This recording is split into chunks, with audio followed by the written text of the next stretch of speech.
अस्सलामुअलैकुम, मैं आपका होस्ट बाबर शेर कंजू अज तुहाडी खिदमत विच एक नया सियासी विलाग लैके हाज़र हो रहा हूँ।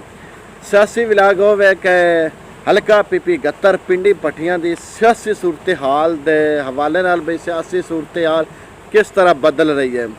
अज सुबह सुबह एक सोशल मीडिया ते खबर गर्दिश हो रही कि हल्का पीपी गत्तर PTI दे टिकट होल्डर मियाँ on Intisar Bhatti Karachi airport तो गिरफ्तार कर लिया गया है।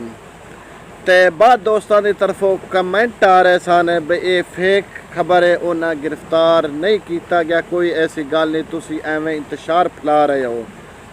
जनाब उस इंतशार फैलाने वाले दोस्तों वास्ते एक अर्ज़ की जा रही है कि ऑन इंतसार भट्टी साहब ने बाकायदा तौर पर अपना वीडियो बयान जारी कर दिता गया है भी मैंने 9 मई के वाक़यात की पुरजोर मजम्मत करना वा।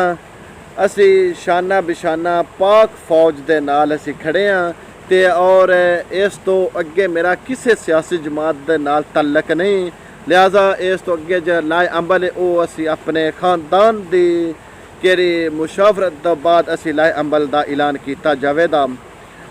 तो सारे दोस्तों अगे गुजारिश ये की जा रही है कि अर्ज़ है भी नवी ताज़ी खबर है कि तुहानू पता है कि ज़िले हफ्जाबाद गुज़श्ता रोज़ बड़ी सोशल मीडिया खबर गर्दिश कर रही है कि ऑन इंतसार भट्टी ग्रुप ने या मियाँ इंतसार भट्टी ग्रुप ने PTI छोड़ के नून लीग नाल मामलात रंदे तय हो गए हैं।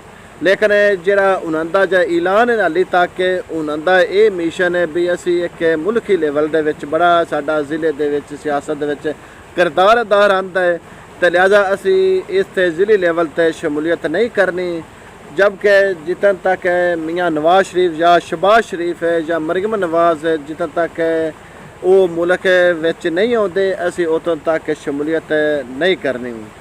लेकिन उन्होंने आने का इंतज़ार है, जदों आ गए उदों ने इंशाल्लाह शमूलियत हो जाती।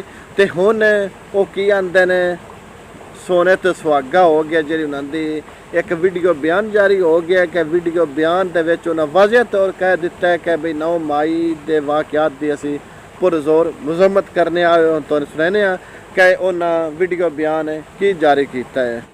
बिस्मिल्लाहिर्रहमानिर्रहीम। मैं मोहम्मद ओम जहांगीर PP 71 से टिकट होल्डर हूँ। मैं ये ऐलान करना चाहता हूँ कि मैं 9 मई के वाक़यात के बाद उन वाक़यात की भरपूर मजम्मत करता हूँ और मैं अपनी अफ़वाज पाकिस्तान के साथ शाना बशाना खड़ा हूँ। मेरा किसी सियासी जमात से कोई ताल्लुक़ नहीं है और मैं अपने आने वाले लाए अमल का ऐलान अपनी फैमिली और अपने जो मेरे मुकामी धड़े हैं, ग्रुप्स हैं, उनके साथ मिलकर इंशाल्लाह करूँगा। मेरा किसी जमात से कोई ताल्लुक़ नहीं।